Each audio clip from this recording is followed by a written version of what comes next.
Salut et bienvenue sur Culture Makers, le podcast de la culture et de l'événementiel.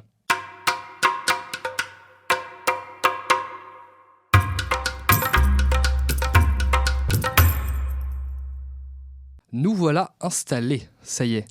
C'est parti pour Culture Makers. On va parler culture et événementiel dans ce podcast. Alors aujourd'hui, surtout culture, j'ai envie de dire, surtout musique. Et j'ai la chance de recevoir Laure. Salut. Et bonjour. Bon, trop contente de t'avoir. Tu es musicienne professionnelle et en même temps... Alors, t'as remarqué que j'ai pas dit ton nom Oui. parce que je sais pas le prononcer et je l'ai pas encore prononcé. Est-ce que tu peux me le dire, s'il te plaît ? Alors, c'est Jarosinski. Ok, formidable. Eh bien, merci d'avoir accepté l'invitation. Je te laisse peut-être te présenter en quelques mots et puis, c'est parti, quoi. Alors, du coup, je suis guitariste et pianiste. Enfin, pianiste à la base et on va dire j'ai évolué en tant que guitariste.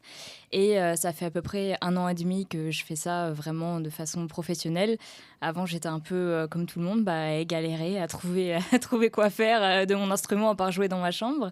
Mais ouais, pour le moment, l'évolution se passe très bien et donc voilà, c'est devenu mon métier. Génial, génial. Un rêve d'enfant, de leur enfant, je suppose.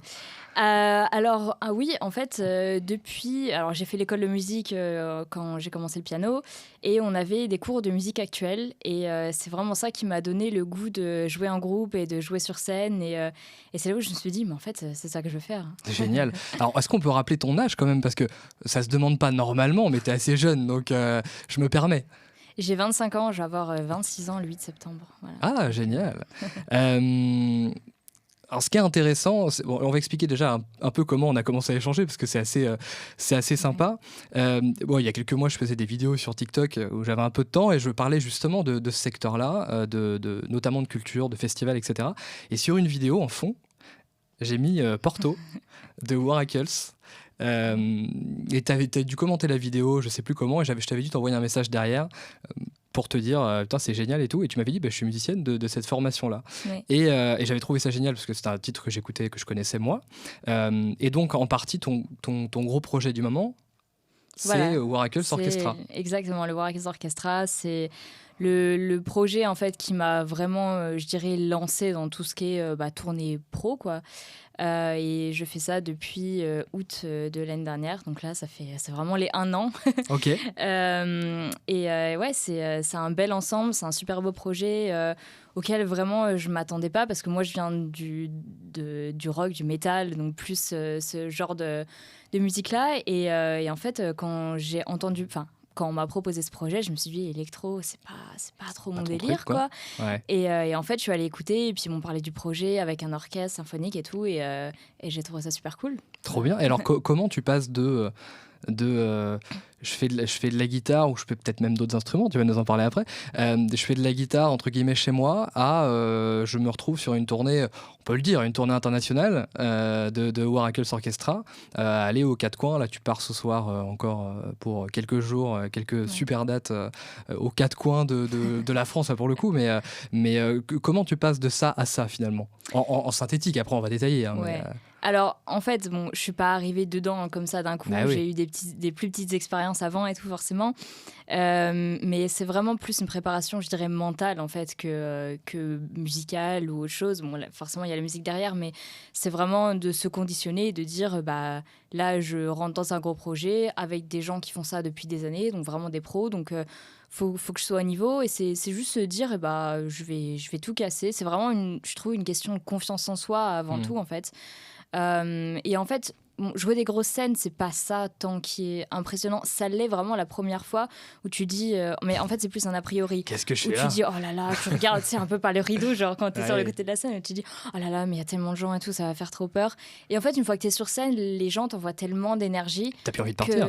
Voilà, exactement. T'as plus envie ça, de partir. Et en fait, tu vis le moment et c'est tout en fait. Mais c'est plus vraiment une préparation en amont mentale en se disant je vais y arriver, voilà. Surtout que j'allais dire, alors je voulais y venir un petit peu plus tard, mais ma grande question de ce podcast-là, c'est de pouvoir aborder justement le fait que pour devenir musicien ou musicienne professionnelle, il faut s'accrocher, il faut être déterminé, il faut être obstiné même. Oui. Et il faut un caractère peut-être un peu particulier, enfin, il faut y aller, quoi. Toi, tu es un peu... bon, tu es déterminé, ça, il n'y a pas de doute là-dessus, mais tu m'avais dit que tu étais aussi sensible à des moments d'angoisse ou de stress. Ouais. T'arrives à le vivre facilement, parce que quelqu'un qui est stressé, qui est angoissé, peut quand même faire ce taf-là, quoi, finalement. Oui, en fait, il suffit de faire beaucoup de travail sur soi, de bien s'entourer avec des professionnels, etc. Mais en fait, c'est comme tout. C'est au départ, quand on se met dedans, c'est l'inconnu. Et donc forcément, si quelqu'un qui a des tendances anxieuses arrive dans un milieu comme ça, forcément, il se passe tout très vite et tout. Mais en fait, c'est vraiment une question d'adaptation et de comprendre comment ça fonctionne. Et donc, du coup, de pouvoir s'adapter. Et même si chaque tournée sera différente, etc., il y a quand même des choses qu'on peut se garder en tête et se dire ça faisait peur, mais en fait ça va pas tant que ça. C'est toujours de l'adaptation en fait. Alors faisons rêver un peu les personnes qui nous écoutent pour symboliser un petit peu, parce que moi je me dis les gens n'ont pas forcément l'image. Devant combien de personnes t'as déjà joué? Alors, au max, bien sûr. Au max, je dirais quelque chose comme peut-être 10 000, 12 000. Donc déjà une belle jauge, on va pas se mentir. Ouais. Donc déjà c'est impressionnant. C'est aussi pour dire à quel point si jeune tu peux faire déjà 1000 choses dans ce secteur-là. T'as joué d'autres instruments avant la guitare? Oui, donc j'ai commencé par le piano pendant à peu près une dizaine d'années. Et j'ai fait de la clarinette aussi. Ah, sympa, bien. Donc c'est marrant en fait parce que j'ai commencé vraiment par le classique et je m'en suis éloignée. Au final, là, j'y suis retombée. Mais oui, c'est des instruments qui m'ont beaucoup plu. Le piano, j'en joue quand même un petit peu encore pour pas perdre, mais beaucoup moins qu'avant. La clarinette, j'en ai malheureusement plus à la maison. Mais du coup, c'est bien parce que ça me permet de pouvoir aussi parler aux musiciens de l'orchestre. Enfin, ils n'ont pas que fermé. En tout cas, classique. bien sûr. Ouais. Mais évidemment, c'est au niveau des échanges, c'est cool, quoi. T'as une formation qui est purement les années solfège, tout ça, les clés de fa, les clés de sol, tout. Exactement. Et quand t'as appris la guitare, t'as appris avec ce fonctionnement-là ou pas du tout? Pas du tout. Non, pas du tout. Ça m'a beaucoup aidé par contre, parce que forcément, alors déjà d'avoir une oreille forgée, de savoir comment l'harmonie fonctionne, etc. Ça m'a aidé beaucoup. Après, c'est vrai que jouer sur une partition avec une guitare, c'est un autre travail, plus guitare classique. Moi, je joue sur tablature quand j'ai besoin de déchiffrer des morceaux, c'est plus simple, mais ça m'a beaucoup aidé quand même. Ouais. Ok. Donc t'as joué plusieurs instruments, dont la clarinette, on le rappellera. Et il y a un moment de ta vie où tu t'es dit tiens, je vais me mettre sur les réseaux, si j'ai bien compris. Oui. Alors t'avais quel âge et qu'est-ce que ça t'a apporté? Est-ce que tu penses que c'est peut-être un des tournants ou peut-être pas? Dis-nous. Alors, depuis quand je suis sur les réseaux? Ça doit faire peut-être 4 ans, quelque chose comme ça. Une ancienne.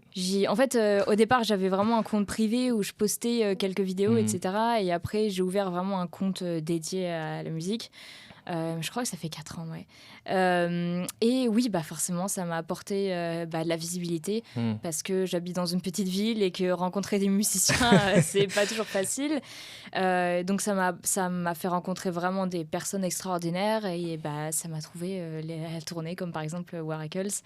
Et aussi, ça m'a donné une sorte de rigueur c'est pas que je devais rendre des comptes à des gens, mais moi je me disais là par exemple cette semaine je veux poster genre 3 vidéos et du coup ça m'obligeait vraiment à garder un rythme de travail pour apprendre les morceaux, etc. Et puis c'est un moyen de proximité aussi parce que tu l'as dit, tu viens pas de Paris à la base. Et moi j'ai souvent dans nos équipes une discussion, on a une branche de la boîte qui est basée à Paris maintenant, mais on a souvent une discussion qui est quand même de se dire... je ne sais pas si je dis malheureusement ou malheureusement, il y a une grosse centralisation du secteur culturel qui est à Paris, qui fait que si tu n'y es pas, ça peut compliquer un petit peu les choses. Et en fait, tu montres aussi que... Alors, les réseaux, c'est un bon outil pour ça, mais tu montres que du coup, la proximité, elle est possible et que tu peux créer quelque chose à distance, même en habitant dans une petite ville en France, à droite, à gauche, et que c'est possible. Et ça, c'est fort. Tu as donc... développé les réseaux au fur et à mesure, tu as été hyper rigoureuse. Oui. Aujourd'hui, tu as quoi, un peu plus de 20 000 personnes qui te suivent? 23 000, 23 000. quelque chose. Ouais. Génial, incroyable. Alors, c'est qui? C'est des musiciens, c'est Il y a vraiment... Alors, je t'avoue que je ne saurais pas te dire exactement. Ah voilà. Oui, en même temps, je dis ça comme s'il y avait un sondage précis. Mais globalement, il y a beaucoup de musiciens, alors soit de personnes qui jouent de la musique, soit de personnes qui vont à des concerts, tu vois. Mais après, j'ai aussi des personnes, beaucoup de domaines artistiques. Il y a beaucoup de personnes dans le tatouage. On revient qui sont liés à l'univers. Toujours, voilà, c'est ça, dans l'univers. Mais c'est très cool parce que je parle forcément avec beaucoup de gens différents. J'apprends énormément sur comment on joue de la musique au Brésil, par exemple. Sympa. Enfin, c'est vraiment top, j'adore. Ouais. Ok. Et donc tu côtoies beaucoup de gens de ce secteur-là. Moi, ce que j'ai trouvé intéressant aujourd'hui dans l'invitation, c'est que nous, avec Evenstar, on a l'habitude, si tu veux, de côtoyer une partie peut-être que tu côtoies moins, en tout cas c'est ce que tu m'avais dit la dernière fois, c'est-à-dire toute la partie organisation. Je pense, alors là on parle de festival parce que au moment où on enregistre c'est l'été et que l'été c'est toujours la période des festivals, etc. Mais nous on côtoie beaucoup de gens qui sont liés à des festivals. Ça peut être chez nous des services billetterie comme voilà, tout ce qui est technique, admin, etc. Et toi tu es du coup plutôt côté artistique, donc c'est assez intéressant de faire le lien. À quel moment et comment ça se passe, j'allais dire très concrètement, le moment où, prenons l'exemple de Waracles, à quel moment tu es contacté, à quel moment tu contactes quelqu'un, à quel moment tu passes des réseaux à un studio de répétition ou à un festival devant 10 000 personnes, quoi. Alors, je pense que ça a été un peu particulier avec Waracles dans le sens où normalement sur ce genre de gros projets, t'es contacté, ensuite à des auditions, etc. Là, moi, j'ai vraiment reçu un DM sur Insta. Salut, on a ce projet, on cherche une guitariste, voilà, est-ce que ça t'intéresserait et tout. Donc je suis allée un peu écouter ce qu'ils faisaient et tout. Je leur ai dit bah oui, c'est cool et tout. Et donc ensuite c'est leur prod, un membre de la prod qui est tout le temps en relation avec nous pour tout ce qui est organisation, etc. Qui en gros m'a envoyé tous les détails. Alors voilà, les répètes se passeraient ici. Pour les transports, vous avez ça comme billet. Voilà. Alors la prod, précisons pour ceux qui nous écoutent et qui ne sauraient pas, c'est ceux qui s'occupent de l'organisation, la production, la tournée de l'artiste ou des artistes. C'est un peu nos parents. En fait. C'est un peu, voilà, c'est ça. C'est les gens qui nous disent alors, vous mangez à telle heure, à tel endroit. C'est ça, c'est un peu ça. Et du coup, après, donc, tu contactes. Et du coup, après, donc, on arrive aux répètes. Et en fait, là, c'est un peu... C'est un peu comme une colo, en fait. On était tous ensemble et donc il y avait des gens un peu pour nous dire vous avez le catering à telle heure, etc. Quoi. C'était une fille qui était beaucoup responsable de nous sur le terrain, en gros.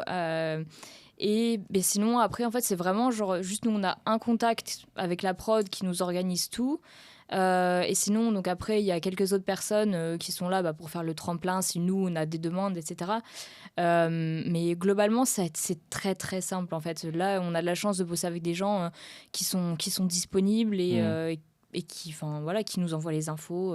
Parce qu'alors, il faut rappeler, vous êtes combien sur cette tournée ? Alors, en tout, on est à peu près une 30aine. Donc, ça fait des parents avec beaucoup d'enfants, voilà, on va pas se mentir. Ça fait beaucoup d'enfants à gérer pour la prod. C'est ça. Et d'autant plus qu'avant de démarrer l'enregistrement, on disait ce soir tu pars sur une date. Ouais. Ça fait un peu la fête, ça profite un peu, c'est cool, c'est génial. Vaut mieux cette ambiance-là, j'ai envie de dire. Ah complètement. Nous, c'est là vraiment j'ai de la chance d'être parce que forcément ça fait un peu peur quoi. Au départ quand tu te dis je vais partir en voyage avec des gens, je les connais pas et tout. Et donc là j'ai vraiment de la chance de tomber sur un groupe de personnes, autant les techniciens que les gens de la prod, que les musiciens sont vraiment super cool. Tout le monde s'entend avec tout le monde, il n'y a pas d'animosité particulière et tout. Forcément, il y en a qui s'aiment plus ou moins, mais ça c'est normal dans chaque dynamique de groupe, quoi. Mais non, vraiment, c'est trop cool, quoi. Et sur une tournée comme ça, pareil, on prend quelqu'un qui est extérieur. Moi, je vois des fois quand je parle à des gens qui ne sont pas du tout dans ce secteur-là, ils vont me dire, mais attends, 30 personnes, mais tu mets qui ? C'est qui ces 30 personnes-là ? C'est qui, en fait ? Qui est derrière la prod d'une tournée, d'un live comme ça ? Alors, dans la prod, donc nous, dans notre cas, donc Kevin Waracles a ses managers.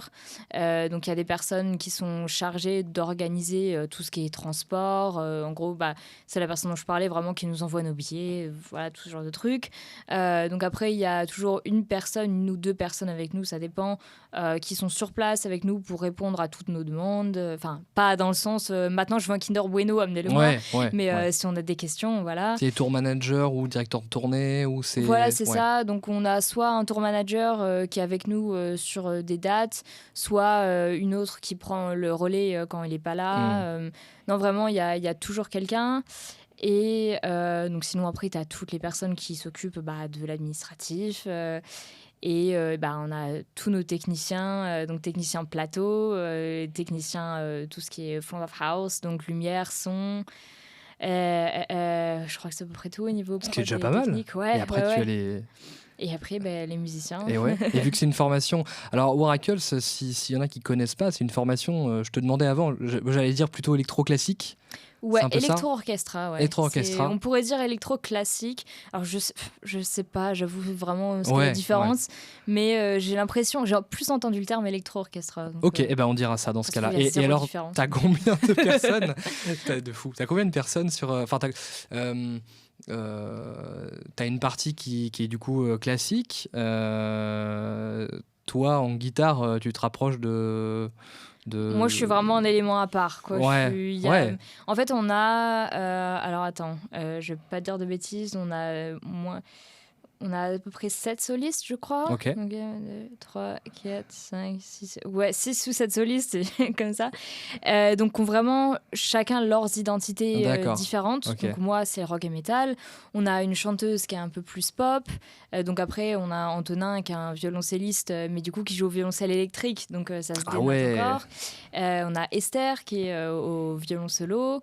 On a Zolt qui est vraiment notre papa à tous, qui est lui qui a tout vécu, qui est à l'alto, et donc Kev qui est Kev quoi, Waracles.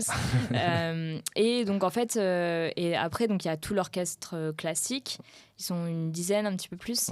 Et en gros le but c'est, enfin ce que voulait Kevin d'après ce qu'il m'a dit, c'est d'avoir vraiment des personnalités différentes, des univers différents, à faire un gros mix de tout ça en fait. Et je me souviens, c'est aussi une anecdote qu'il aime bien raconter, qu'avant qu'on commence la tournée, je lui ai dit mais en fait je m'habille comment, parce qu'on s'habille comment dans les concerts d'électro. Moi c'était pas mon univers, tu vois. Je me suis dit mais comment je vais arriver sur scène en fait, parce que tu sais je me dis alors c'est soit tenue un peu festival genre Coachella, soit je mets ce que je mets d'habitude sur scène, genre très noir, très avec des chaînes et tout.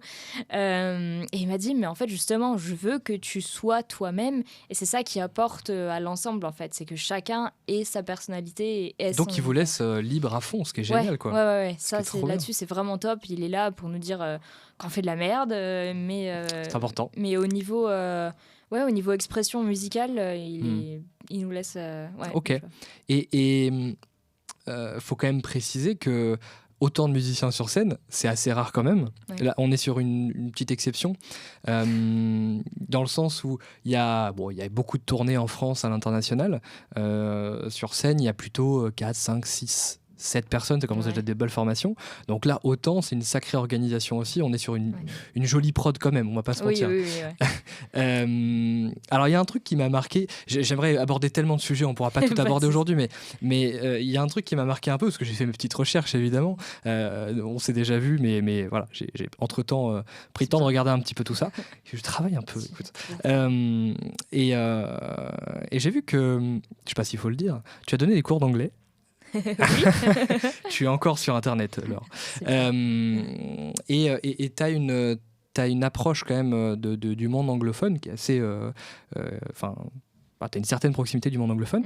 Est-ce que tu peux nous dire d'où ça vient ? Et tu parles couramment anglais, si je ne m'abuse. Oui. Voilà, c'est ça. D'où ça vient ? Dis-nous, parce que je vais en faire un lien après avec tout ce que tu fais aujourd'hui. Ok. Alors, d'où ça vient ? C'est... En fait... déjà à l'école, au lycée et tout, j'adorais l'anglais, j'ai toujours adoré ça comme langue. Donc j'ai commencé à aller voir des concerts avec une amie très régulièrement et à suivre quelques groupes, etc. Et donc la première fois que je suis allée en Angleterre, ça devait être en 2015 ou 2016. Et je suis tombée vraiment amoureuse de ce pays. Donc j'étais allée à Londres particulièrement à ce moment-là, que à Londres. Donc vraiment amoureuse de la ville et de la mentalité des gens très très ouverts d'esprit. Et vraiment super cool et très artistique en fait. Il y avait de la musique à tous les coins de rue et donc au fur et à mesure du temps, j'y suis allée de plus en plus, je me suis fait des amis là-bas et tout. Et j'ai remarqué qu'en fait, ce que j'adore en Angleterre, c'est que les gens, peu importe ce que tu veux faire, te poussent vers le haut. Ouais. Et ça, c'est trop bien. Et donc j'ai eu mon premier groupe là-bas, j'ai déménagé là-bas pendant à peu près 1 an, j'ai eu mon premier groupe et tout. Et jamais j'ai entendu le discours de « Ah ouais, mais la musique, tu sais, c'est risqué, C'est compliqué.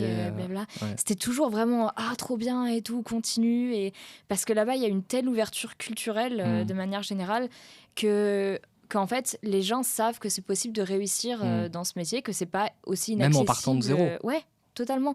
Que c'est pas aussi inaccessible qu'on pense. Surtout, je pense qu'on a beaucoup d'a priori là-dessus en France particulièrement. À la France, l'argent et le succès, c'est très compliqué. Voilà. Attention. Et donc, c'est pour ça que vraiment, j'adore ce pays, j'adore la mentalité. Ouais. Et en fait, ça faisait très bien le lien avec ce que j'allais te dire. C'est justement le monde anglophone. Alors, tu parlais de l'Angleterre, je pense à même au-delà, mais tout ce qui est pays anglophone, ils ont une approche complètement différente, justement, alors, du succès, de la réussite, de l'évolution, etc. Tu penses que c'est plus difficile de devenir musicien ou musicienne pro en France qu'à l'étranger? J'aurais tendance à dire oui. Ouais. Alors déjà, la langue, mine de rien. Ouais, ça t'ouvre quelques la langue, possibilités. ça joue beaucoup parce que en tant que Français, par exemple, tout ce qui est chanteur français ici, il y en a très très peu qui sont exportés à l'étranger. Je pense Piaf que ce soit sur et Charles Aznavour. Johnny Hallyday aussi, je crois qu'il était pas mal écouté. Ouais, un petit peu, ouais. Mais dans tout ce qui est rap français, bon, les Américains aiment ça, mais je pense que voilà, c'est un peu pour le délire, ouais. Mais donc déjà, je pense la langue et surtout, c'était quoi la question déjà? Écoute, bienvenue dans ce podcast. Alors. Non, je disais justement, est-ce que tu penses que c'est plus difficile de devenir musicienne pro en France, oui, je pense que l'état d'esprit Ouais. fait qu'on a une mentalité qui est une approche du travail en général. Même par exemple, pour trouver un taf lambda, on te demande des tas de papiers, des CV à rallonge, etc. Et je pense que la mentalité française est très, très rigoureuse, très, je dirais, conservatrice. Voilà, je ne fais pas de jugement négatif, mais c'est comme ça. Mais voilà. Et je pense que tout ça, c'est un peu le contraire de l'art en général, qui est au contraire très, très évolutif. Et il n'y a pas vraiment de barrière, on ne peut pas juger les qualités de... voilà. On a un peu de retard sur cette partie-là. Voilà, c'est ça. On va être gentil, mais oui, c'est ça, t'as raison. C'est un fonctionnement différent et la France est très bien pour ceux qui veulent faire d'autres métiers, voilà. Mais c'est vrai que pour tout ce qui est artistique... je trouve qu'on a tendance à décourager les gens très facilement. Ouais. Parce que, j'allais dire peut-être parce que ce sont des métiers qui sont difficiles, même si c'est pas une raison, je suis très d'accord pour justement décourager. Ce sont des métiers qui sont assez difficiles, qui sont assez concentrés, ce que je disais tout à l'heure, qui sont très à Paris, etc. Ouais. Et c'est pas évident, il y en a qui le font, mais c'est pas évident de partir de... moi, je viens de Vendée, une petite ville, de partir et de se dire, allez, je vais aller à Paris et je vais bouger, puis je vais faire ci, puis je vais faire ça, dans le secteur culturel. Mais c'est génial de... il faut y aller, quoi. Il faut tenter l'expérience, il faut le faire. Et puis si ça marche, t'auras tout gagné. Et puis si ça marche pas, au moins t'auras essayé, quoi. Voilà. Donc c'est un peu le truc. Je vais reprendre l'exemple d'un gars ou peu importe, voilà, qui est musicien et qui a 17 ans, qui est dans sa chambre et qui se dit aujourd'hui, putain, j'aimerais bien devenir pro, quoi. J'adore la guitare ou autre, hein. J'en fais tout le temps. Ouais. Tiens, prenons un exemple. Je suis guitariste, je veux devenir pro, je change complètement de voix. Par quoi tu me conseilles d'aller? Qu'est-ce que tu me conseilles de faire là, aujourd'hui, maintenant, tout de suite, concrètement? Alors, c'est chaud. Alors, ce qu'on dit toujours, et c'est vrai, c'est rencontrer du monde. Vraiment, c'est des métiers où il faut rencontrer des gens parce que Alors déjà, rien que pour avoir un groupe ou juste pour bosser avec du monde, faut rencontrer ces gens-là. Ok. Donc sortir dans le plus d'événements possible, même des petits concerts dans les bars autour de chez soi et tout. Sortir le plus possible, jouer le plus possible. Ça, c'est encore un truc à Londres où tout le monde joue dans la rue. Et peu importe le niveau, en fait.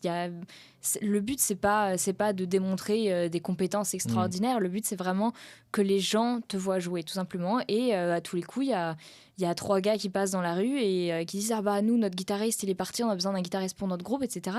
Et c'est comme ça que ça commence, en fait. Donc, on est d'accord que, je sais pas si tu as déjà vu ça, mais on est d'accord que quand tu as un groupe, c'est pas péjoratif ce que je veux dire, mais on est d'accord que quand tu as un groupe et que tu joues dedans depuis 6 mois, il faut arrêter de se poser les questions.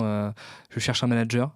Oui. Tu as déjà dû le voir. Je dis ça parce que c'est super important de préciser que le manager n'est pas la clé de tous les problèmes et que la première solution, c'est vous, finalement. Oui, exactement. D'accord. Et en fait, si on part vraiment d'un groupe qui part de zéro, faut déjà vraiment se blinder au niveau de ce qu'on a présenté, donc c'est-à-dire au niveau musical. Même si, encore une fois, le chanteur n'est pas une diva, etc. Le but, c'est vraiment de montrer aux gens que vous voulez faire ce que vous voulez. Et par exemple, vous faites de la musique, etc., trouver et jouer dans la rue, aller n'importe où, en fait. Mais juste essayer d'avoir l'air un peu pro sur scène. Donc ça, c'est un exemple que je prends souvent, mais pas 5 canettes de bière sur les amplis. C'est bien répète, mais voilà, on s'arrête là. Ce genre de détails qui font, mine de rien, la différence. Si, il y a toujours des gens qui auront l'œil, qui auront l'oreille et qui se diront « Ah, ce groupe-là, je l'ai vu. Et après, il y a un bouche à oreille qui se développe. Mais il faut toujours vraiment commencer par qu'est-ce qu'on a à présenter. Et c'est notre musique, c'est nous en tant que personne aussi, ça compte beaucoup. Avant d'aller démarcher maison de disques. Ouais, c'est ça. Et puis il y a quand même un petit step entre je suis amateur, je suis semi-pro, je suis pro, mais qui est ultra important, et tu es revenu dessus, justement, la tenue, alors je vais dire au-delà de la tenue vestimentaire, mais ce qui se passe sur scène, réellement, l'univers, l'identité, il y a une petite échelle à passer entre ce moment-là et le moment où je signe chez Universal ou Warner et puis je fais des tournées mondiales, quoi. Il y a un peu de travail entre les deux, on va pas se mentir. Ouais, et puis il faut vraiment... c'est difficile au début, mais il faut savoir ce qu'on veut et surtout ce qu'on veut pas. Parce qu'à partir du moment où on commence à démarcher tout ce qui est management, maison de disques, etc., si on n'est pas, alors déjà, si on n'est pas blindé d'avocats, etc., pour tout ce qui est contrat, voilà. Et si surtout, on ne sait pas où est-ce qu'on veut aller, on ne sait pas trop aussi, c'est une phase, entre guillemets, voilà, et on peut vite se retrouver dans des problèmes qui auraient été évités si on s'était dit, écoute, on va aller jusqu'où on peut aller tout seul. Et il y a des gens qui arrivent à se produire dans des gros festivals sans management, juste en envoyant des démos qui sont très très bien faites, quoi. Mais c'est vraiment, ça part du produit en lui-même qui est de la musique pour moi. Ah c'est la base, on va dire quand même. C'est aussi pour ça, je dis quand tu dois te lever, tu dois être content de te lever. Donc en général, si tu le fais, alors après, on va pas se mentir, quand tu es dans la musique, c'est parce que tu es passionné, tu as une vocation, tu as un truc qui te pousse à le faire. Alors on va continuer mon petit parcours. J'ai rencontré des gens, j'ai fait mes petits événements, j'ai un groupe et tout. On va parler concret. Au bout d'un moment, j'ai envie de vivre de la musique. Comment ça marche? J'ai un CDI, qu'est-ce que tu me proposes? je parle vraiment le plus concrètement possible, hein. T'as bien compris là où je voulais aller. Alors, au départ, tu auras besoin d'un CDI à côté. Très bonne réponse. Parce que, en fait, on est payé au cachet, donc c'est-à-dire que tu fais un concert, t'es payé, on va dire, les 300 € quand t'es 5, quoi. Et donc ce cachet-là, c'est si tu as de la chance, c'est des cachets, ce qu'on appelle déclarés, il va falloir que tu les gardes. Et si, par exemple, au bout d'une année, tu arrives à en avoir 42, donc c'est-à-dire que tu peux déclarer une intermittence. Donc c'est-à-dire que là, tu vas commencer à, pendant 1 an, recevoir de l'argent tous les mois, donc du gouvernement, bref, un peu en échange du travail que tu fais, parce qu'ils jugent que, en gros, tu es assez legit, tu te produis assez pour être musicien, et donc ils te rémunèrent comme ça. Mais sinon, sans intermittence, c'est la galère. Faire les petits jobs du début, faut y aller à fond. Alors, il faut préciser, un cachet, ça équivaut à 12 heures de travail officiel, officieusement, en général, tu fais plutôt 15. Oui, c'est ça. Non, mais plus voilà. toutes les heures qu'il y a en C'est amont ça. où tu travailles pour Oui, toi, voilà, qui ne sont donc, pas comptés. Mais en gros, ça ouais. équivaut à un cachet. Un cachet, c'est 12 heures de travail. Pour un artiste, pour un technicien, c'est un petit peu différent, c'est à l'heure. Et tu dois cumuler, je crois que c'est 507 heures dans l'année, quelque chose comme ça. Je ne sais pas si c'est la même chose, 42 cachets fois... Si, c'est pareil. 507, ouais.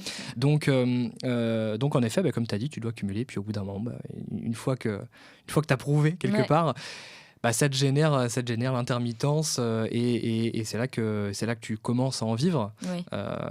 Mais le parcours est long.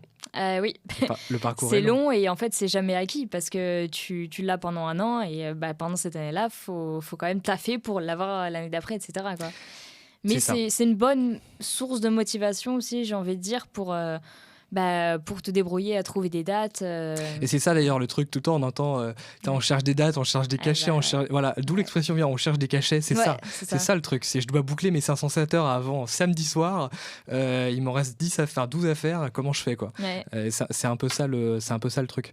Bon là on est au début du parcours, entre guillemets, j'ai mon travail à côté, j'ai mon intermittence, enfin j'ai pas mon intermittence encore, mais j'ai mon travail, je fais des cachets à droite à gauche, des petites dates. Et puis au bout d'un moment je chope mon truc, ça y est, je l'ai, j'ai dépassé mon quota d'heures entre guillemets, donc je suis content, et puis je suis démarché par quelqu'un, ou je vais démarcher quelqu'un, peu importe, une boîte de prod, ou ça peut être un contact dans la rue qui vient vous dire je vous ai vu en concert hier, c'était génial. Le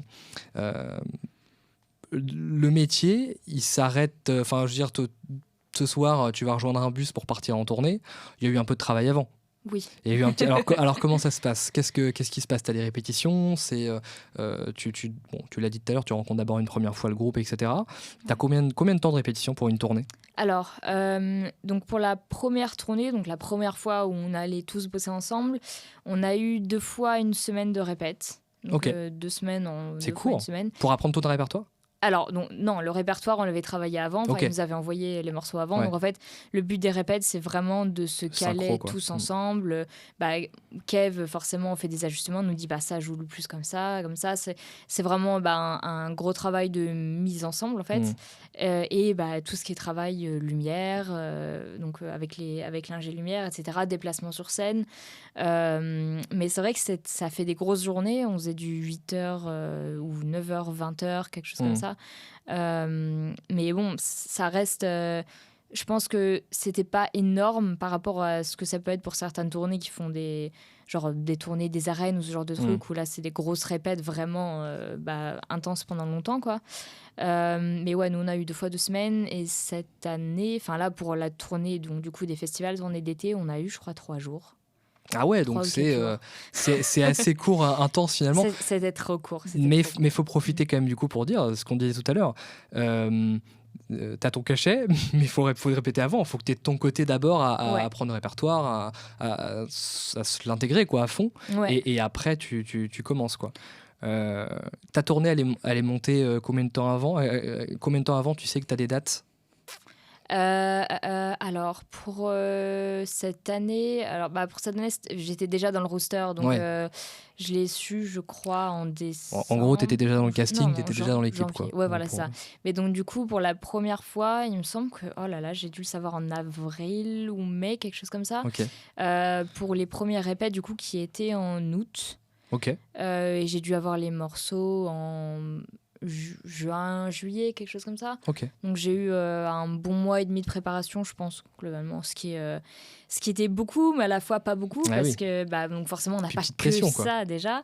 Et en fait, la préparation d'un set comme ça, c'est pas juste apprendre les morceaux et les connaître, c'est aussi quand t'es guitariste, savoir bouger avec sa guitare, ce qui est aussi un autre travail, mine de rien, parce que jouer assis c'est facile, mais quand tu commences à jouer debout, tes repères sont différents et tout.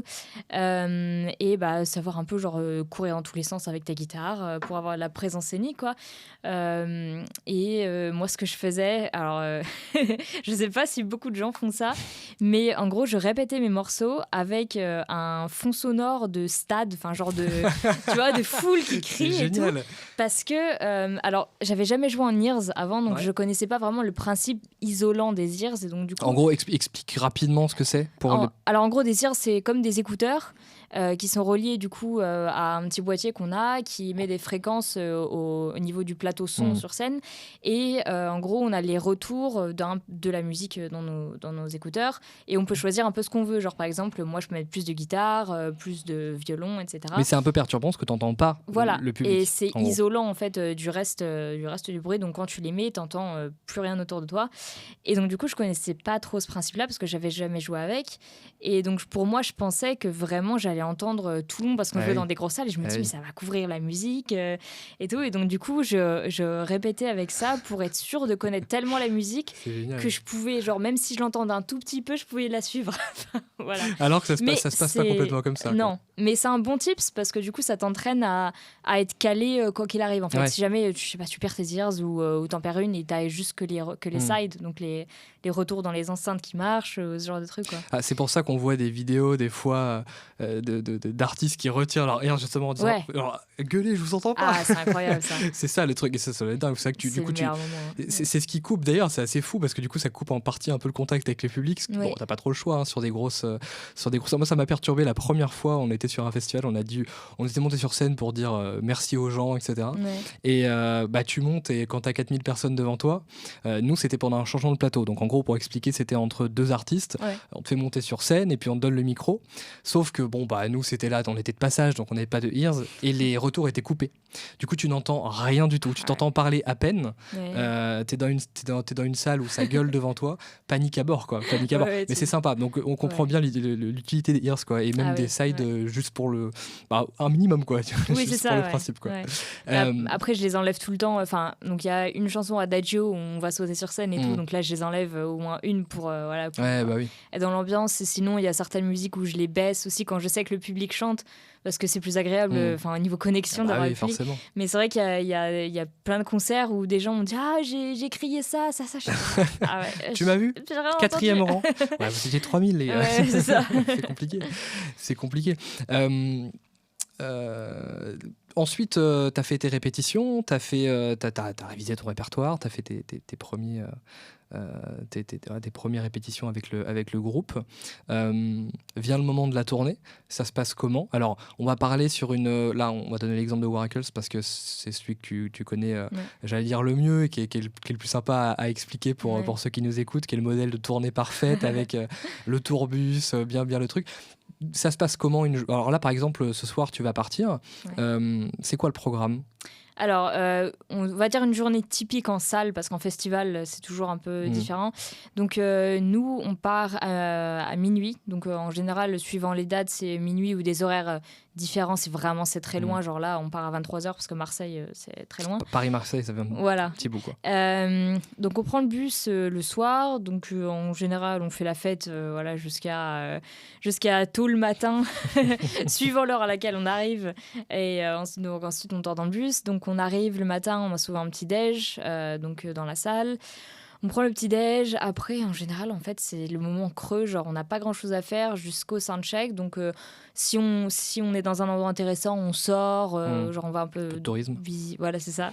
Visiter un peu ce qu'il y a. Sinon, on bosse si on a un peu de taf à faire. On bosse aux instruments, voilà. Et donc ensuite, on a le lunch, donc au catering, donc le restaurant de la salle, quoi. Après, on a donc le soundcheck, donc c'est-à-dire les balances, là où on teste si notre matériel marche bien, si on s'entend bien, donc dans nos ears, voilà. Et donc après, jusqu'au soir, pareil, on n'a pas grand-chose à faire. C'est donc vrai que le temps est un peu long sur les tournées parfois. Le temps est très long, surtout sur les tournées en salle et surtout sur les tournées d'hiver, où tu passes ton temps à avoir froid voilà. Une soirée d'hiver à Vesoul, je pense que ça doit être sympa. Ça peut être particulièrement long. Ouais. Et donc ensuite, on a le show, on a le dîner et le show. Et ensuite, après le show, on a souvent des petits after-shows. Donc qui sont avec des gens qui sont invités dans les salles et tout. Et ensuite, on reprend le bus plus ou moins longtemps après le show. En général, on a genre peut-être 2 heures de battement. Ça nous est arrivé d'avoir genre une demi-heure où on devait tout ranger très vite, pas le temps de prendre une douche, reprendre le bus et tout. Mais voilà, et on repart pour la prochaine ville. Et il faut dire que sur le nombre que vous êtes, il y a quand même un peu 2 équipes. Il y a les artistes parce que vous jouez le soir, que vous avez un rythme un petit peu différent, et les techniciens qui, dès le matin, eux, sont là à décharger le matériel, à faire le montage de la salle du jour, entre guillemets, montage technique. Ils arrivent à faire la fête avec vous? Ah non, on est d'accord, ils sont couchés, c'est un autre bus. Oui et non. Alors en fait, on a 2 bus. On a principalement un bus fumeur et un bus non fumeur. Donc...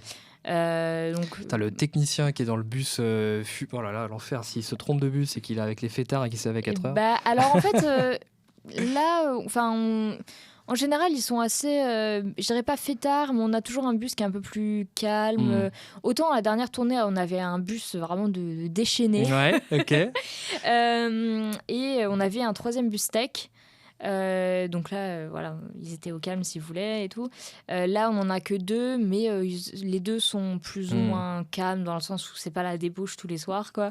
Mais du coup, ouais, les techniciens bossent énormément de respect parce que ils commencent avant nous pour monter la scène. Ils sont tout le temps dans la salle parce qu'il y a tout le temps des trucs à régler, voilà. Et donc ils sont avec nous pour le soundcheck, etc. Et ils finissent après nous parce que ils ont le déchargement, en gros enlever le plateau, etc. Et tout remettre dans les camions, la partie sacré de Tetris de plaisir, quoi. Voilà. Et on les aide quand on peut, comme on peut, quoi, parce que ça fait les pauvres des chatons, grosses ça fait des grosses journées. T'as déjà été attiré un petit peu par la partie technique, ça te branche à fond, le son, la lumière. Tout ce qui est technique, son, lumière, caméra, j'adore. Je sais pas pourquoi, vraiment j'ai un attrait pour tout le genre de trucs comme ça où personne vraiment sait comment ça fonctionne. On le voit partout, tu vois, mais j'ai voulu faire un G lumière et un G son avant d'être musicienne. Or, donc j'ai voulu rentrer dans une école qui s'appelle l'ESRA. Or, je suis une merde en maths, vraiment. Et donc du coup, ça m'a un peu fermé des portes. Et j'aimais tellement pas l'école que je me suis dit, je vais continuer. C'est dommage, il y en a plein en plus, des techniciens, des régisseurs qui se forment sur le terrain, parce que tu apprends quand même beaucoup sur le terrain, de toute façon tu l'as vu. Mais, et en plus, avec Oracle, vous avez la chance de faire des tournées en salle aussi. Et surtout, vous avez des belles salles, on va pas se mentir. T'as fait les Zéniths de Paris. On a fait pas tous les Zéniths de France, mais on a fait une tournée des Zéniths en France. Voilà. Donc, t'as vu des belles salles avec des super belles installs. C'est vachement ça fait rêver. Belle occasion, ça fait rêver. J'adorais le matin, juste après me lever, de juste aller dans la salle en fait et de voir vraiment la salle vide avec tous les techs en train de tout installer et tout. Il y a une ambiance particulière le matin. Quand t'arrives, c'est sympa, quoi. C'est vraiment le calme. Bon, pas tant que ça parce que c'est quand même une grosse agitation. Mais tu te dis, c'est quand même fou ce qu'il y a derrière un show. On se rend pas compte, mais... c'est une fourmilière pour que le soir, à 20h30, t'aies les 1000, 2000, 3000, 4000 personnes qui soient là, qui soient devant, qui se doutent pas de toute l'installation qu'il y a eu toute la journée, quoi. Ce qui est génial. Et donc, sur une tournée complètement différente, festival, rien à voir, ou finalement tu retrouves le même planning et juste tu t'ennuies moins l'après-midi parce que tu vas boire un verre au bar, quoi. C'est ça, Voilà. Alors, globalement...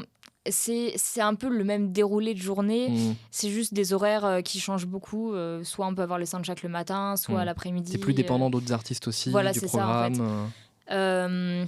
Après, c'est vrai que les festivals, tu t'ennuies pas en fait, parce que là, par exemple, on a joué à Thau il y a pas longtemps. Il y avait le bassin de Thau, donc la plage en fait, qu'on voyait de la Seine. Donc on a passé notre après-midi à la mer, quoi. Génial.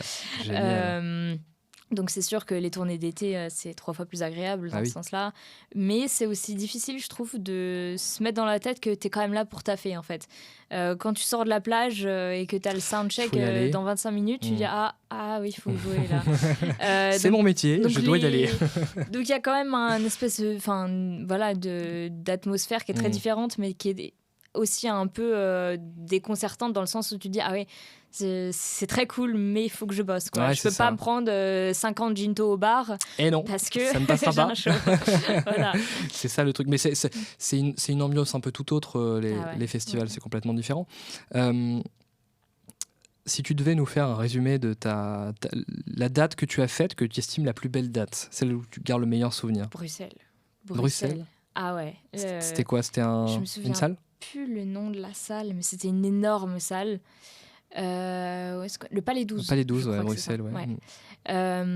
Mais vraiment, j'ai jamais vu un public aussi enthousiaste. Ils criaient tellement fort, ils hurlaient Les Belges, tellement ils sont fort, bien ils réputés. chantaient tellement fort. Et c'était la première fois que je jouais en Belgique. Et vraiment, cette date, mais je veux rejouer en Ah ouais? Belgique. Ah ouais, ouais. Et, Donc meilleur public en même temps que meilleure date, quoi, ah ouais, finalement. ouais, ouais. Alors j'avoue que j'ai pas trop de souvenirs du reste de la journée et tout, parce que ça devait être un peu comme tout, quoi. Mais au niveau date incroyable, c'était ça, quoi. Et au niveau journée, le Caire, forcément, parce que voilà, aller en Égypte, c'est une grosse chance qu'on a eue, et on a pu voir les pyramides et tout, et c'était Génial. voilà. Il faut préciser aussi, c'est qu'il y a un petit truc sympa, c'est que tu as fait une tournée internationale aussi. Ouais. Tu t'es pas arrêté Ouais. aux frontières de la France et tu as pas mal voyagé. Oui. C'est fini ou non? Ou il va y avoir d'autres dates à l'étranger? Alors non, là pour cette tournée-là, on va faire Prague et Budapest à l'étranger, et on fait Zurich, enfin des pays frontaliers, mais je crois que le plus loin on va aller, ça va être Prague ou Budapest. Ok. Mais ouais, la tournée dernière, on a fait la Géorgie, c'était particulier.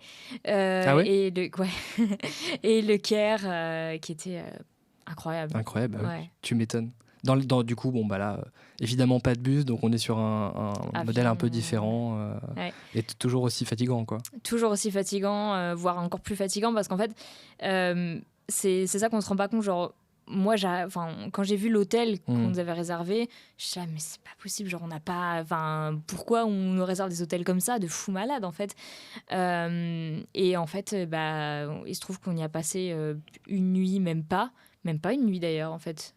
Ou peut-être une nuit, un truc comme ça. Mais en gros, on est arrivé l'après-midi, on a fait le soundcheck le soir. Si, on a passé une nuit. Et le lendemain, on avait le show, donc on a passé tout le temps à la salle. Et on a pris l'avion à 4h, 5h du matin après le show, quelque chose comme ça. Ouais, donc pas beaucoup de repos, finalement. Et c'est ça aussi que je voulais souligner, c'est qu'on dit souvent que les rockstars, blabla, ils ont un train de vie incroyable, les paillettes, les hôtels de fou. Mais en fait, il faut voir que ils y passent quasiment jamais de temps, et qu'en fait ils méritent ce confort-là, parce que c'est un style de vie qui est tellement éreintant, et surtout à leur niveau. Moi déjà je trouve ça fatigant, mais quand on est sur des tournées qui sont genre 9 mois sur 12 dans l'année, faut se dire que vraiment ils méritent ce confort-là, parce que... Et il faut préciser que en général, un promoteur, un diffuseur, ou quand un lieu accueille ou un festival accueille des artistes, ils reçoivent en général, on en a déjà parlé ensemble, ils reçoivent en général une fiche technique et un rider. Et dans le rider d'accueil, tu retrouves tous les éléments, notamment qui sont liés à l'accueil du ou des artistes, notamment les conditions pour le transport, quand c'est pas inclus, pour l'hôtel, pour la partie restauration, pour tous les petits à côté qu'il faut prévoir. Et souvent, on était diffuseur, on était festival, et il se peut, c'est vrai que les premières réactions souvent c'est de se dire putain, il y a un peu d'abus, quoi. Enfin, je veux dire, ta bouteille de machin, truc précis. Alors des fois il y a des abus, on l'a vu, mais il faut quand même préciser que dans 80% des cas, 90% des cas, le confort est dû au fait que les artistes, les techniciens et tous ceux qui sont sur une tournée, en fait, pendant que le soir tu rentres chez toi, ils sont dans un bus, ou ils sont à l'hôtel. Vous passez une bonne partie de votre année dans ces conditions-là. Donc il est tout à fait normal aussi que les conditions soient confortables. C'est logique. Et ça qu'il faut préciser. Parce qu'on a vu, moi j'ai vu ces derniers mois sur les réseaux des riders qui ont été dévoilés. Tu as vu aussi? Je les ai vus. De Rihanna et tout ça. Oui. Bon, alors ces vidéos-là, j'allais y venir justement. Voilà, ça a été dévoilé. Alors après, il y a toujours des abus, mais comme partout. Mais il y a un minimum, à respecter, ce qui peut paraître logique aussi pour respecter le confort de vie, parce que c'est votre mode de vie qui est un petit peu différent aussi. Donc ça s'entend tout à fait. Tu nous as donné ta meilleure date, tu te doutes bien. Je vais te demander l'opposé.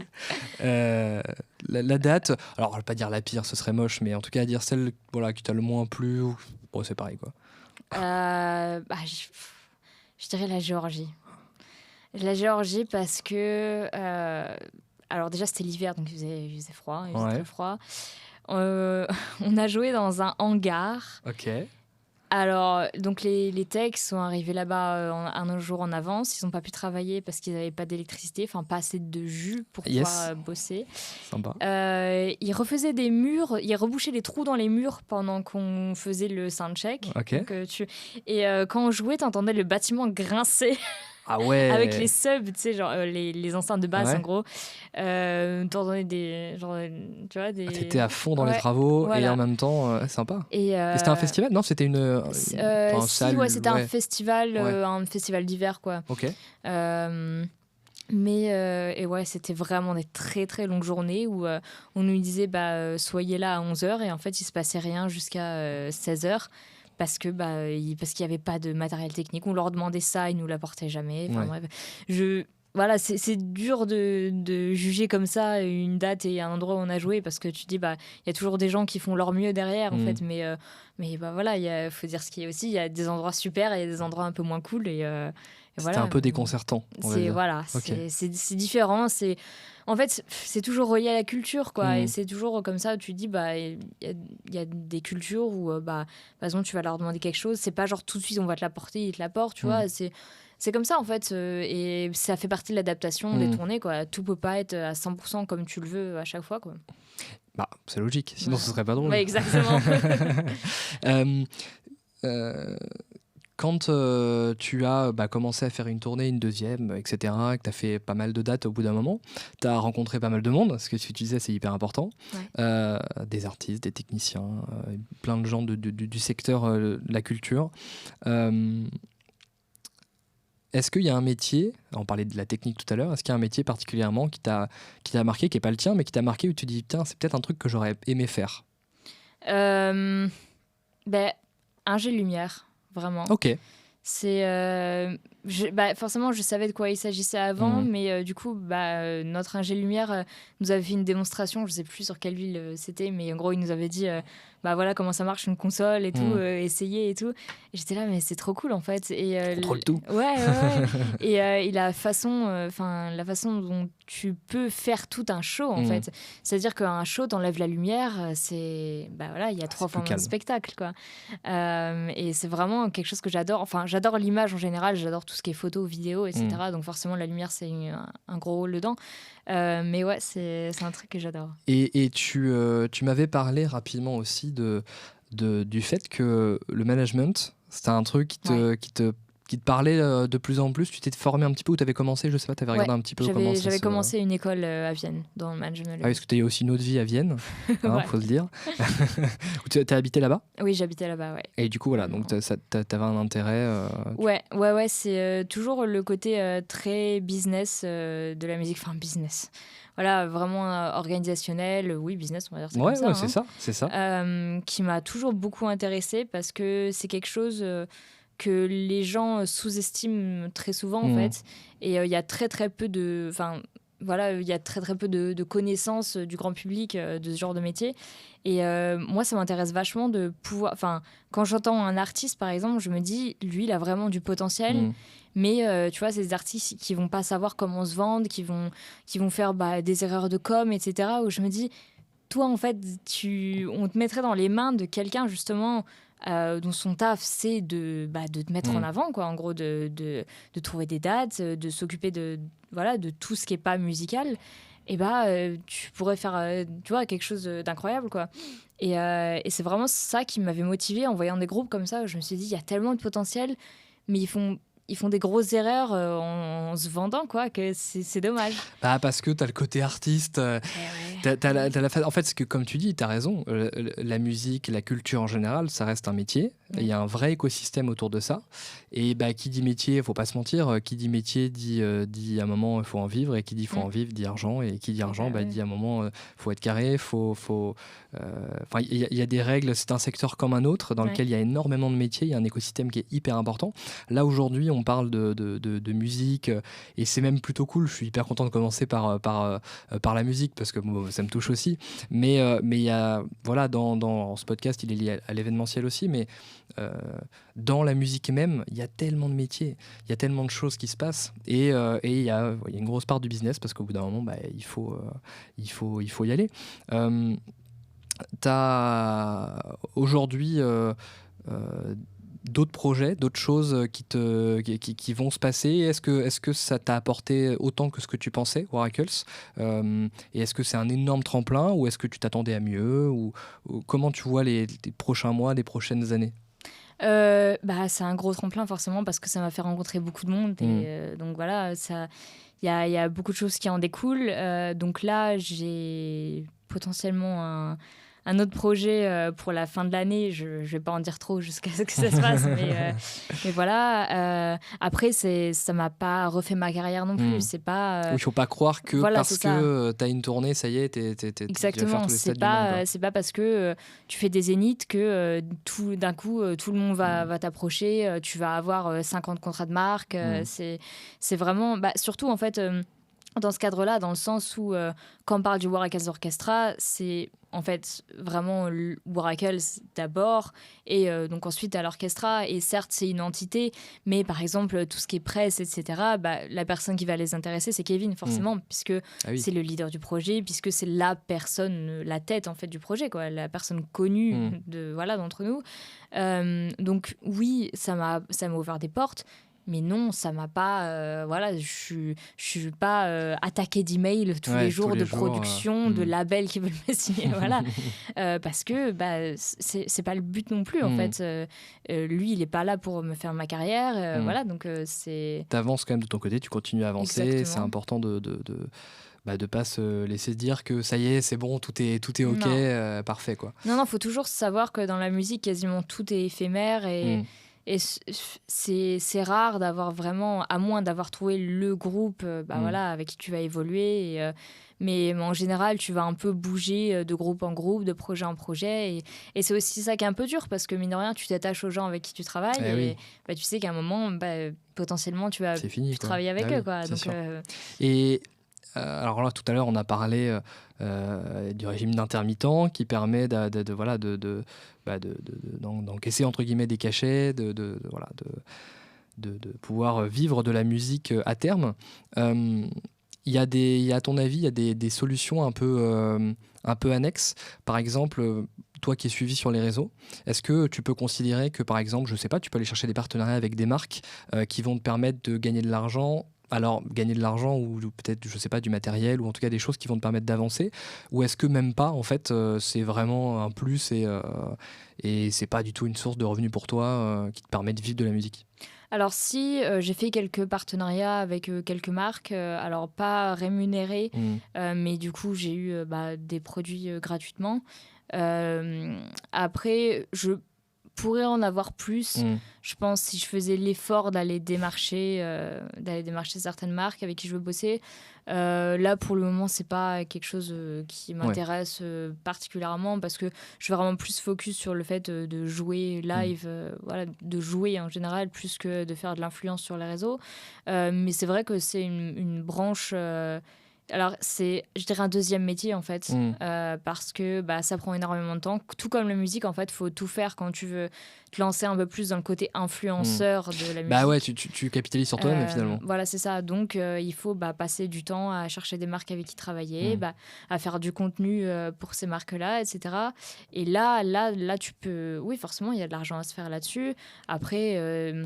il y a aussi tout ce qui est, par exemple, Patreon, où une fois que tu as une communauté sur les réseaux, tu peux proposer des abonnements comme ça en échange de, je sais pas, de tablatures pour les guitaristes ou de vidéos de leçons, de cours, voilà, ce genre de choses. Ce sont des choix, mais tout ne s'arrête pas forcément qu'à un concert ou que... Et d'ailleurs, par rapport à ça, tu pourrais faire le choix aussi de te diriger plus vers du studio, parce que en gros, voilà, c'est ça, les deux gros, tu me dis si je dis une bêtise, mais les deux grosses branches, entre guillemets, aussi pour un musicien ou une musicienne, c'est le live et le studio. Toi, tu as fait le choix du live. Le studio ne tente pas plus que ça? Tu penses que c'est complètement autre chose ou Je pense que c'est réservé, alors déjà, à des musiciens qui sont beaucoup plus techniques que moi. Je pense, pour le moment, j'ai pas le niveau de faire du studio en tant que je suis musicienne de session studio, tu vois. Et moi, vraiment, ce qui me motive dans le live, c'est d'avoir l'énergie des gens, de sauter partout sur scène, vraiment ce côté... ce côté vraiment magique d'être, de rendre les gens heureux et de partager ça en fait. Génial. Alors, en fait, le truc, c'est que le studio, j'en fais énormément. C'est pas vraiment du studio à proprement parler, mais tu passes du temps avec toi-même. Quand j'enregistre des choses dans ma chambre, quand je bosse et tout, bon, voilà, c'est cool. Mais justement, le fait de jouer, pour moi, live, ça casse complètement ce côté très solitaire de la musique. Quoi. Et on a parlé beaucoup du coup de rythme, notamment de rythme de tournée. C'est hyper cyclique. Tu peux partir 1 jour, 2 jours, 3 jours, 4 jours, 5 jours, à être H24 à droite à gauche en concert avec des gens tout le temps, parce que tu vis avec des gens. Au bout d'un moment, tu rentres chez toi. On est d'accord. C'est difficile à vivre. Ouais, c'est dur. C'est vraiment ce côté. Alors après, ça dépend des types de personnalités. Il y en a à qui ça va beaucoup correspondre. Mais en fait, c'est vraiment, surtout que là, on est plein en plus. Donc, on est tout le temps sollicité. En fait, on rigole tout le temps et tout. Et autant, en fait, quand on est en tournée, il y a des moments où j'ai envie d'être toute seule. Genre, je me mets juste dans le bus, dans ma couchette, toute seule. Voilà, j'ai envie tranquille. De pas parler. Voilà. Autant quand je rentre chez moi et que du coup, il n'y a plus ce côté, je décide quand je veux ou pas être avec les gens. Tu n'as plus le choix. Et c'est vraiment le grand calme. C'est le grand calme. Et on est vraiment au même endroit, quoi. On ne bouge plus et tout. Et c'est difficile à vivre. En fait, c'est un peu genre comme si on était en jet lag. C'est comme ça que je décrirais. Parce que quand on est en tournée, en plus, c'est un peu genre... on nous dit à telle heure manger. Enfin, voilà, on nous dit tout, quoi. Donc, quand tu arrives chez toi, il faut se réhabituer à faire à manger. Ça paraît con, mais c'est vraiment ce genre de truc, tu vois. Et t'es tout seul avec tes pensées. T'es tout seul... et c'est dur de se remettre à travailler... tout seul en fait, je trouve.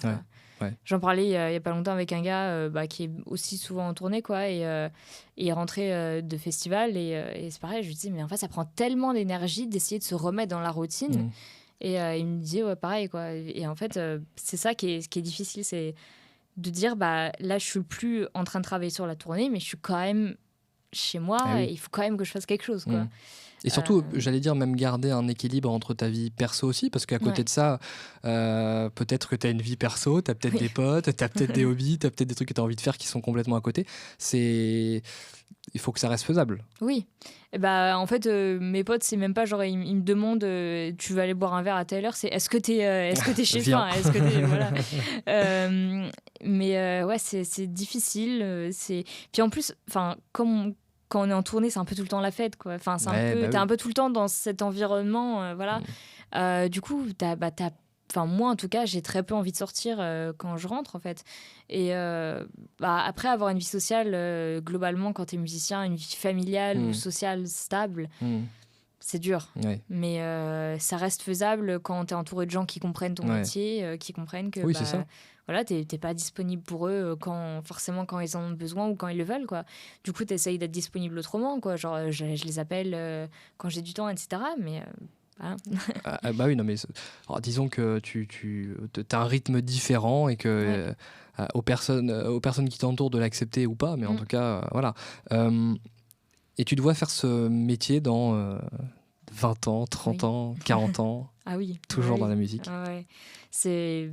Alors, je peux pas dire, ça se trouve, je vais changer, mais là, c'est vraiment toute ma vie, quoi. C'est vraiment tout ce qui me motive. C'est plus qu'une passion, quoi.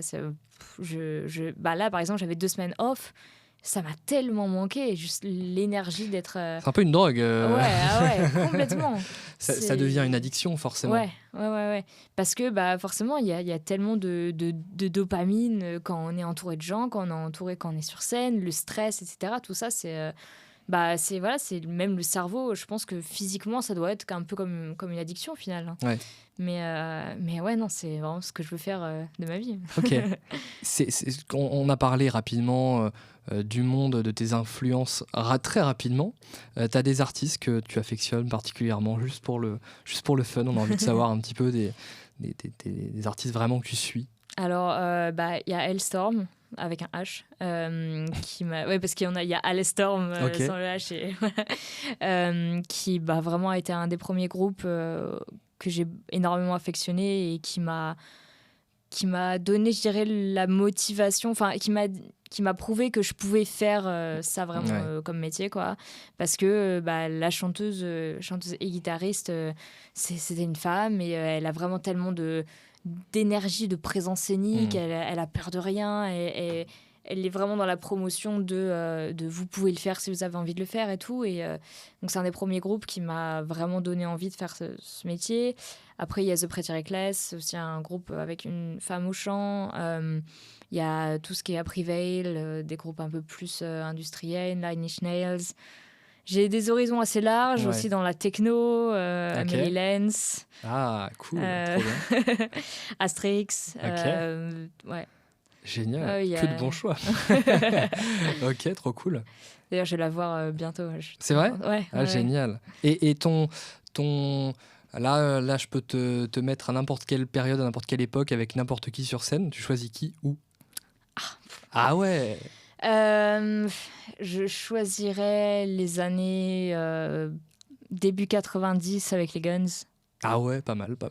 Bon choix. Vraiment très bon choix. L'ambiance de la débauche, la fête, le côté vraiment on joue de la musique et on s'en fout. Quoi. Ouais.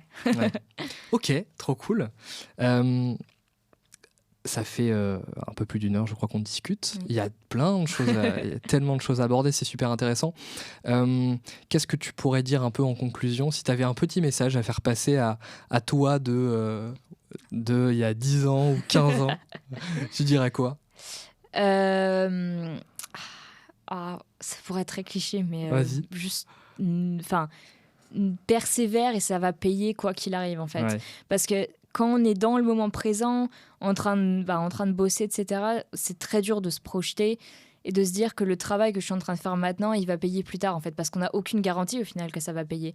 Mais il faut savoir que pendant que toi, tu es en train de bosser, il y a peut-être quelqu'un d'autre qui a le même rêve, mais qui est aux Bahamas en train de jouer dans l'eau, quoi. Et au final, c'est ça qui fera la différence. Et que vraiment, le travail, c'est... Moi, j'en suis quasiment convaincue et que c'est une garantie que si tu mets les moyens, tu arriveras à ton but, en fait. Y compris dans la musique. Oui, y compris dans la musique pour tout, mais vraiment dans la musique parce que c'est vraiment un métier où il y a que toi, en fait. Tu peux que compter sur toi-même et du coup, c'est à toi de te dire je vais y arriver, je mets les moyens et je vais y arriver et surtout y croire, en fait. Et même si t'aimes pas l'école, même si on s'en fout en fait. Ouais, c'est ça. C'est pas une finalité, c'est pas un truc où tout s'arrête là. Si t'as pas ton diplôme, tu ne pourras rien faire. Quelle connerie. Moi, mes profs m'ont dit que j'aurais pas mon bac, j'ai eu mon bac et voilà. Maintenant, je fais ce que j'aime de ma vie. Et ça empêche pas les moments d'hésitation, de doute et de trucs où tu te dis putain, est-ce que je vais y arriver ? Exactement. Ça, il y en aura tout le temps pour tout et. Voilà. Là, je vais commencer à bosser pour un autre projet bientôt et je suis dans le même stress que j'étais avant de commencer Waracles, quoi. Je me dis, est-ce que je vais être au niveau ? Est-ce que... Voilà. Mais au final, c'est toujours le même cercle où tu te dis, t'as peur au début et en fait, tu bosses et en fait, t'y arrives, quoi. Ça doit être difficile, mais mine de rien, parce que tu dois aussi cumuler potentiellement différents projets et t'organiser comme ça. Ouais. Là, tu parles de Waracles. Au bout d'un moment, tu as peut-être aussi un autre projet derrière qui arrive. C'est possible de cumuler les 2 projets quand même ? Alors, 2 projets comme Waracles, je dirais c'est impossible. Ouais. Parce que tu auras toujours un moment où tu auras 2 dates qui vont clasher ensemble. Et en fait, sur ce genre de tournée, tu as des contrats. T'as pas le choix. Où, en général, tu as des contrats qui disent on n'a pas l'exclusivité. Alors, tu peux avoir des contrats d'exclusivité, mais des contrats qui disent on a la priorité sur toi, par exemple. Et sauf que si tu as 2 contrats comme ça. Ça passe pas. Tu fais engueuler à un moment, ça marche pas. C'est pas possible. Donc, je dirais 2 projets de cette taille-là, non. Mais là, en fait, je vais être remplaçante sur une tournée. Ok. Donc, c'est vrai. Et ça tombe vraiment pendant le moment où on est off avec Oracles. Très donc, bien. Les étoiles sont alignées. Génial. Mais non, c'est très, très dur de cumuler 2 gros trucs. Et c'est dommage parce que c'est les projets qui rapportent de l'argent.